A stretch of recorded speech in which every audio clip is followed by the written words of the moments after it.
piling mo ako'y mananahan, pagkat ikaw lamang ang aking kalakasan. Sa piling mo tagumpay ko'y naranasan.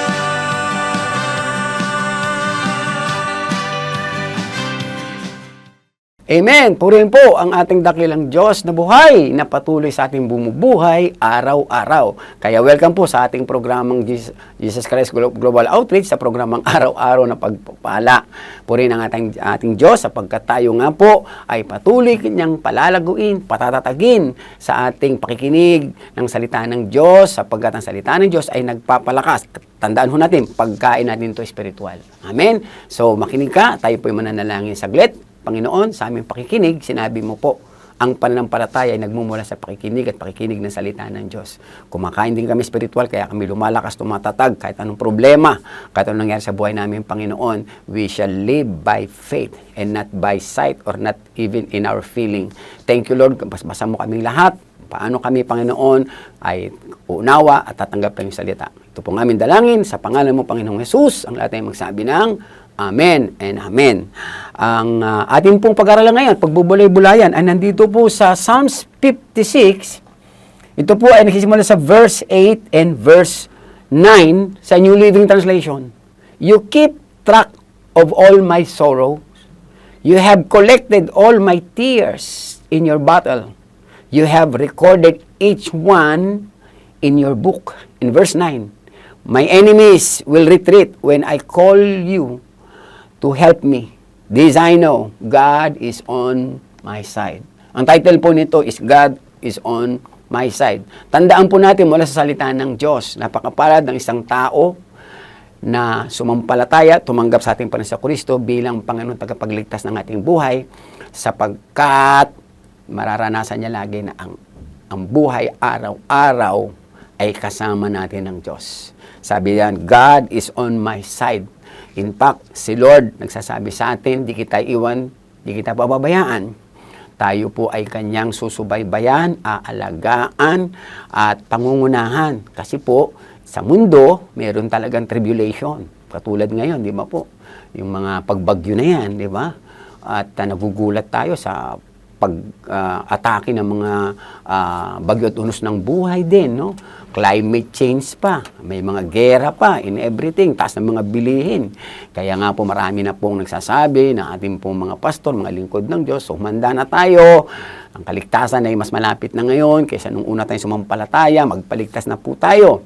At ang kaligtasan yan ay matatagpuan lang natin sa ating Panginoon Kristo kapag tinanggap natin siya bilang tunay na Panginoon tagapagligtas ng ating buhay, not in a form of religion but in a form of relationship. Use your faith. Kaya nga tatawagin tayo ng Diyos bilang kanyang anak. No?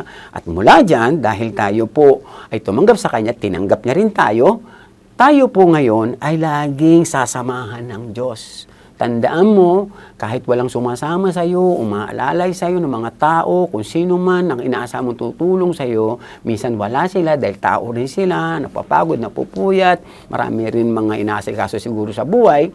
Huwag kang malungkot, kasi kahit ikaw ay nag-iisa, tandaan mo, God is on our side. So, hindi tayo nag-iisa. Sabi nga dyan sa verse 8, kahit daw po tayo po ay nalulungkot, umiiyak ng umiiyak, huwag kang mag-alala. Alam niyo ho, ang pag-iyak ay panalangin. Minsan hindi natin masabi, pero nasa puso natin, iiyak mo sa Diyos. Siyempre, pag-iyak mo, iyak ng pagsuko, pag-surrender, hindi yung iyak ng pagreklamo, di ba? Although nandiyan mga pain, may mga hurts, nangyari, tinatanggap mo yan, at hinihingi mo ng tulong sa Panginoon. Minsan, consequence sa mga kasalanan, hinihingi natin ng tawad sa Panginoon. Tandaan nyo, ang Diyos ay hindi po nagkukundina, nagpapatawad siya. Kaya nakakalapit tayo. Amen. At paglapit natin, manalangin po tayo, okay, na kung saan nasabi ng Panginoon na ang ating mga dalamhati at pag-iyak at pagluha at paghihirap ay Kanya pong naririnig. So, nasa niya tayong tulungan. Kaya nga mula sa langit, bumaba siya dito sa lupa para tayo tulungan. At ngayon, gumagamit na siya ng mga tao para ibahagi ito ng mga pastor, ng mga lingkod ng Diyos, ipaliwanag sa iyo at sa ating lahat, no? Hindi lang every Sunday, minsan ngayon ay mga care group, At halos araw-araw na kasi na meron tayo mga Facebook at lagi nangungusap ang Panginoon sa kanyang mga salita at mapapansin mo, eksakto lagi sa mga nababasa mo yung kalagayan mo, nagbibigay na ito yung dapat mong gawin. Kaya 'di ba? Kailangan po na tayo po laging nakakapakinig, nakakabasa, nakapagbubulay-bulay ng salita ng Diyos. Kaya nagkaroon ng programang ganito, araw-araw na pagpapala. Pagpapalang ito tulungan ka ng Panginoon. Okay, ikaw ay pagpalain ng Panginoon at para makita mo at maranasan mo, God is on your side. God is on our side. Sabi nga, kahit may enemy, sabi niya sa verse 9, my enemies will retreat when I call you for help. Ano yung call natin sa Lord? Prayer po yun. Amen. At ang prayer po ay hindi ho mahirap. Kahit naglalakad ka, may ginagawa ka, okay? Minsan ikaw ay nandun sa down ng buhay mo, okay? Failure ng buhay mo, umiiyak ka, naririnig ho lahat ng Diyos yun. Pag magpapala ka, may pagpapala ka, magpuri ka, magpasalamat ka sa Panginoon. Kasi sinabi rin ng Panginoon yun, di ba?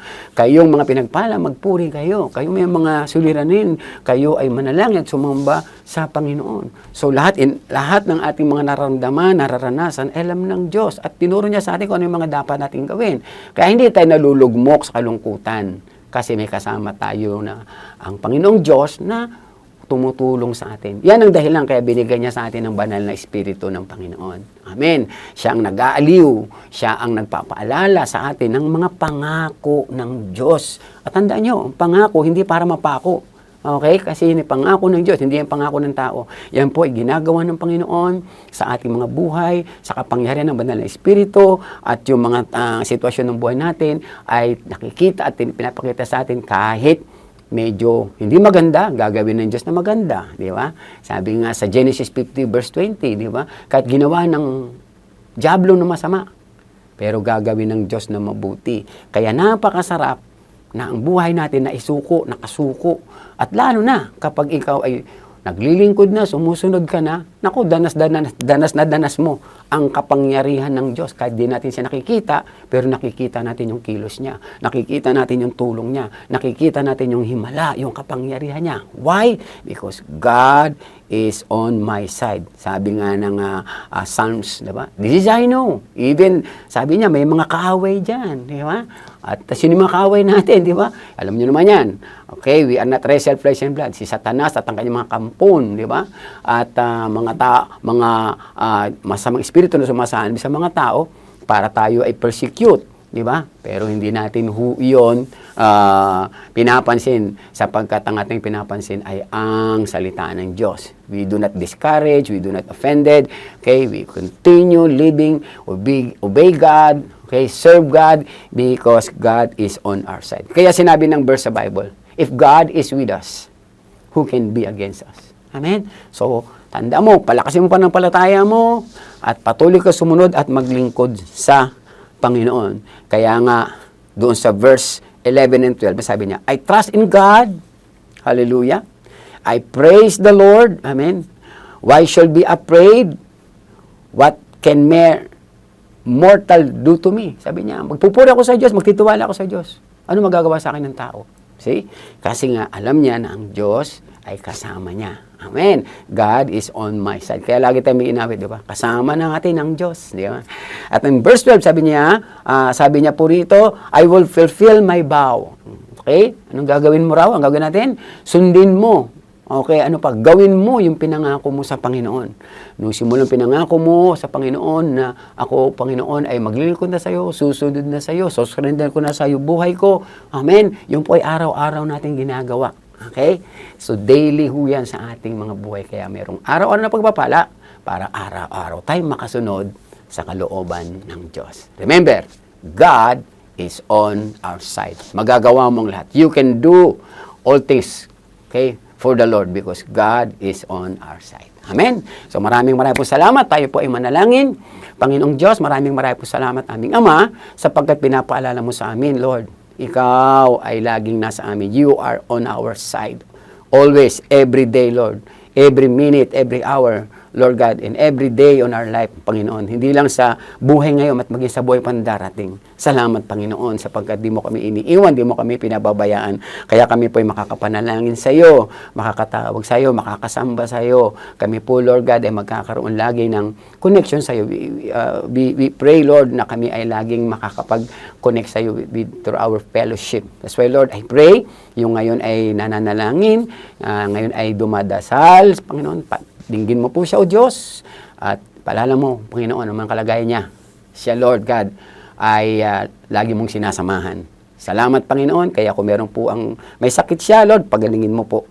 Kung nanghihina siya, palakasin mo po, Panginoon. Kung nadidiscourage siya, Lord, encourage mo po siya, Panginoon. Lahat pong ito, Lord God, ay nais mo mangyari sa buhay namin para sa pagbabalik mo, Lord, datnan mo kami, Panginoon, na sa iyo ay may pananampalataya, sa iyo ay sumusunod at sa iyo ay naglilingkod.